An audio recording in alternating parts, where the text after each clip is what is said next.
ನಮಸ್ಕಾರ ರಿವ್ಯೂ ಚಾನಲ್ಗೆ ಸ್ವಾಗತ. ನಾನು ಸಾಕ್ಷ್ಯಾಗಾಪ್ಕರ್.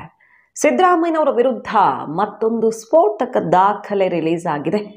ಈಗಾಗಲೇ ಬೈ ಎಲೆಕ್ಷನ್ ಮುಗಿತಾ ಇದ್ದ ಹಾಗೆ, ಇನ್ನೇನು ರಿಸಲ್ಟ್ ಔಟ್ ಆಗ್ತಾ ಇದ್ದ ಹಾಗೆ ದೊಡ್ಡ ಬೆಳವಣಿಗೆಗಳ ಸುಳಿವು ಸಿಗ್ತಿರೋ ಹೊತ್ತಲ್ಲೇ ಈ ದಾಖಲೆ ಔಟ್ ಆಗಿರೋದು. ಇಡಿ ಕೈಗೆ ಮಹತ್ವದ ದಾಖಲೆ ಸೇರ್ತಾ ಬೆಳವಣಿಗೆ ಬಗ್ಗೆ ಮಾಹಿತಿ ಮುಂದೆ ಇಡ್ತಾ ಇದೀವಿ. ಮಿಸ್ ಮಾಡಿದ್ರೆ ನಮ್ಮ ಚಾನಲ್ನ ಸಬ್ಸ್ಕ್ರೈಬ್ ಮಾಡಿ, ನಿಮ್ಮ ಅಭಿಪ್ರಾಯ ಕಮೆಂಟ್ ಮಾಡಿ ತಿಳಿಸಿ. ವೀಕ್ಷಕರೇ, ಮೂಡಾ ಕೇಸ್ನಲ್ಲಿ ಸದ್ದಿಲ್ಲದೆ ಬೆಳವಣಿಗೆಗಳು ನಡೀತಾ ಇರೋದು. ಯಾವುದೇ ಕೇಸ್ ಇಡಿ ಅಖಾಡಕ್ಕೆ ಇಳಿದ ತಕ್ಷಣ ದಿಢೀರ್ ಅಂತ ಇವತ್ತು ರೇಡ್ ಆಯ್ತು ನಾಳೆನೇ ಏನೋ ಆಗತ್ತೆ ಅನ್ನೋ ಥರ ಆಗಲ್ಲ. ಸಹಜವಾಗಿ ಟೈಮ್ ಬೇಕಾಗುತ್ತೆ. ಈಗ ಇಡಿ ಯಾರ್ಯಾರಿಗೆ ಬಿಸಿ ಮುಟ್ಟಿಸ್ತಾ ಇದೆ ನೋಡ್ತಾ ಇದೀವಿ. ಕುಮಾರ ನಾಯಕ್ ಮೈಸೂರು DC ಆಗಿದ್ದಂತಹ, ಈಗ MP ಕಾಂಗ್ರೆಸ್ನಿಂದ ಸಂಸದರಾಗಿರುವಂತಹ ಕುಮಾರ ನಾಯಕ್ ವಿಚಾರಣೆ ಆಯಿತು. ಈಗ ಮರಿಗೌಡ ವಿಚಾರಣೆಗೆ ಸಿದ್ಧತೆ ಆಗ್ತಾ ಇದೆ.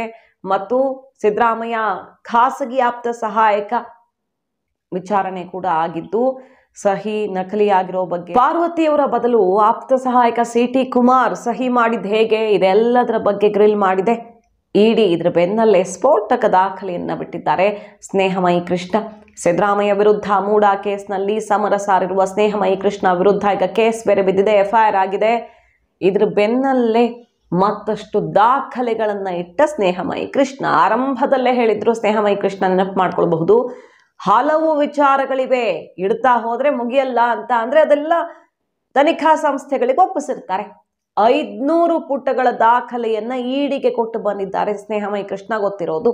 ಈಗ ಒಂದೊಂದೇ ಹೊರಗಡೆ ಇಡ್ತಾ ಇರೋದಾ? ಹಾಗಾದ್ರೆ ನೋಡಿ, ಈಗ ರಿಲೀಸ್ ಮಾಡಿರೋ ದಾಖಲೆ ಏನಿದೆ, ಮೊನ್ನೆ ಅಷ್ಟೇ ಬಹಳ ದೊಡ್ಡ ವಿಚಾರವೊಂದನ್ನು ಹೊರಗಿಟ್ಟರು ಸ್ನೇಹಮಯಿ ಕೃಷ್ಣ.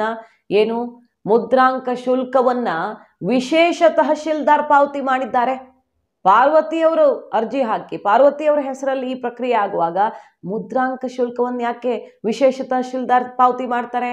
ಇಲ್ಲೇ ಗೊತ್ತಾಗಲ್ವಾ ಸಿದ್ದರಾಮಯ್ಯನವರ ಪ್ರಭಾವ ಇದೆ ಅಂತ. ಇದು ಅಧಿಕೃತ ದಾಖಲೆ ರಿಲೀಸ್ ಮಾಡ್ತಾ ಇದ್ದೀನಿ, ಮತ್ತದು ಎಲ್ಲಿಗೆ ಹೋಗಬೇಕು ಹೋಗುತ್ತೆ ಅನ್ನುವ ಮೂಲಕ ದೊಡ್ಡ ಶಾಕ್ ಅನ್ನು ಕೊಟ್ಟರು ಸಿದ್ದರಾಮಯ್ಯನವ್ರಿಗೆ. ಬಿಜೆಪಿ ಕೂಡ ಸಿದ್ದರಾಮಯ್ಯನವರ ವಿರುದ್ಧ ಈ ದಾಖಲೆ ಔಟ್ ಆಗ್ತಾ ಇದ್ದ ಹಾಗೆ ಮುಗಿಬೀಳ್ತು. ಈಗ ಮತ್ತೊಂದು ದಾಖಲೆ ಔಟ್ ಆಗಿದೆ. ಏನಿದೆ ಅದರಲ್ಲಿ ನೋಡಿ.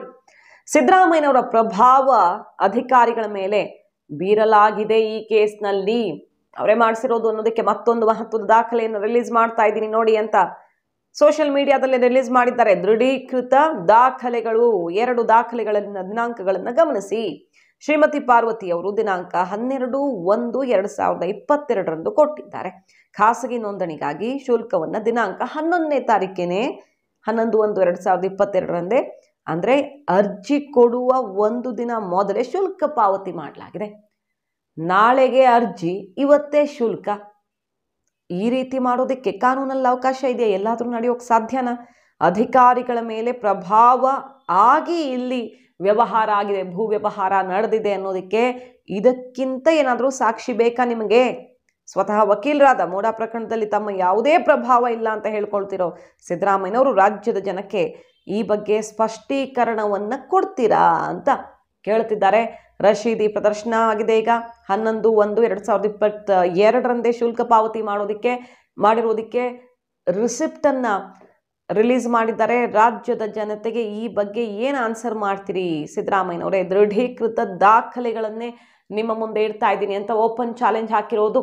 ಮೊನ್ನೆಷ್ಟೇ ಬಿಜೆಪಿ ಪ್ರತಿಪಕ್ಷಗಳು ಮುಗಿಬಿದ್ದು ಸಿದ್ದರಾಮಯ್ಯನವ್ರ ಕಡೆಗೆ. ನಿಮ್ಮ ಪ್ರಭಾವ ಬಳಕೆಯಾಗಿ ಈ ಕೇಸ್ ಈ ರೀತಿಯಲ್ಲಿ ಪ್ರತಿಷ್ಠಿತ ಬಡಾವಣೆಯಲ್ಲಿ 14 ಸೈಟ್ ತಗೊಂಡಿದ್ದೀರಿ ಅನ್ನೋದಕ್ಕೆ ಇನ್ನೇನು ಸಾಕ್ಷಿ ಬೇಕು ನಿಮಗೆ? ಒಬ್ಬ ಖಡಕ್ DCಯನ್ನ ವರ್ಗಾವಣೆ ಮಾಡಿದ್ರಿಂದ ಹಿಡಿದು ಈ ಕೇಸ್ನಲ್ಲಿ ಹಲವು ರಹಸ್ಯಗಳನ್ನ ಹೊರಗಡೆ ತೆಗೆತಿದ್ದಂತಹ ಅಧಿಕಾರಿಯನ್ನ ವರ್ಗಾವಣೆ ಮಾಡಿದ್ರಿಂದ ಹಿಡಿದು ಮುದ್ರಾಂಕ ಶುಲ್ಕವನ್ನ ಮತ್ತೊಬ್ಬರು ಕಟ್ಟಿದ್ದು, ಇದಕ್ಕಿಂತ ಈ ದಾಖಲೆಗಳಿಗಿಂತ ಬೇಕಾ? ನೀವು ಕುರ್ಚಿ ಗಂಟ್ಕೊಂಡು ಕೂತಿದ್ದೀರಲ್ಲ ಅಂತ ಮುಗಿಬಿದ್ದನ್ನು ನೋಡಿದ್ವಿ. ಇದ್ರ ಬೆನ್ನಲ್ಲೇ ಈಗ ಮತ್ತೊಂದು ಡಾಕ್ಯುಮೆಂಟ್ ರಿಲೀಸ್ ಆಗಿದೆ.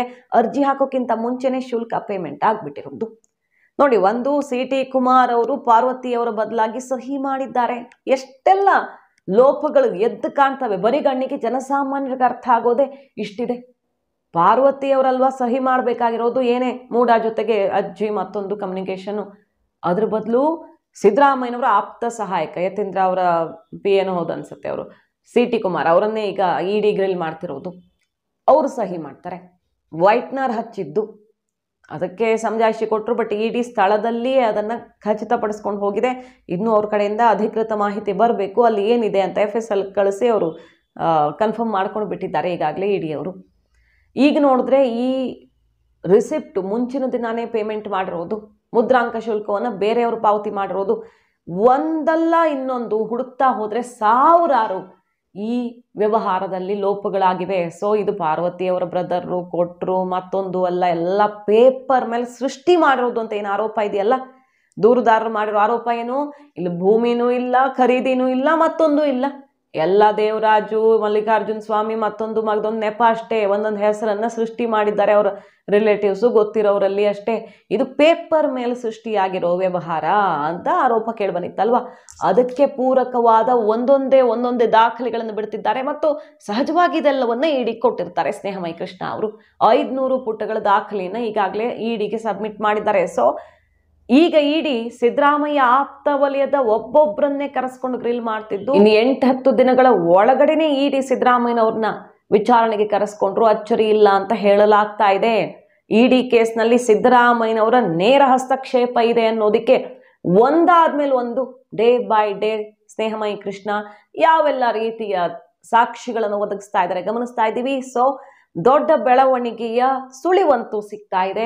ಈ ಕಡೆ ಬಿಜೆಪಿಯವರು ಸಿದ್ದರಾಮಯ್ಯನವರಿಗೆ 20 ದಿನಗಳಲ್ಲಿ ಕಂಟಕ ಅನ್ನುವ ಭವಿಷ್ಯವನ್ನು ನೋಡ್ದಿದ್ದಾರೆ. ಯಡಿಯೂರಪ್ಪನವರಿಂದ ಸೇರಿ ಬೇರೆ ಬೇರೆ ನಾಯಕರು ಗಮನಿಸ್ತಾ ಇದ್ದೀವಿ. ಇದೇ ಹೊತ್ತಲ್ಲಿ ಸಿದ್ದರಾಮಯ್ಯನವರು ಬೇರೆ ಸವಾಲ್ ಹಾಕಿದ್ದಾರೆ, ನನ್ನನ್ನು ಟಚ್ ಮಾಡಿದ್ರೆ ಈ ರಾಜ್ಯದ ಜನ ಸುಮ್ಮನಿರಲ್ಲ, ಅಂದ್ರೆ ನನ್ನನ್ನು ಇಳಿಸೋದಕ್ಕೆ ನೋಡಿದ್ರೆ, ಸರ್ಕಾರ ಬೀಳಿಸೋದಕ್ಕೆ ನೋಡಿದ್ರೆ, ಅಥವಾ ಕೇಸು ಮತ್ತೊಂದು ಅಂತ ನನ್ನನ್ನು ಟಚ್ ಮಾಡೋದಕ್ಕೆ ಬಂದ್ರೆ ಅದರ ಪರಿಣಾಮ ನೆಟ್ಟಗಿರಲ್ಲ ಅನ್ನುವಂಥ ಓಪನ್ ಚಾಲೆಂಜ್ ಅನ್ನು ಹಾಕಿರೋದು ಇದೇ ಟೈಮಲ್ಲಿ.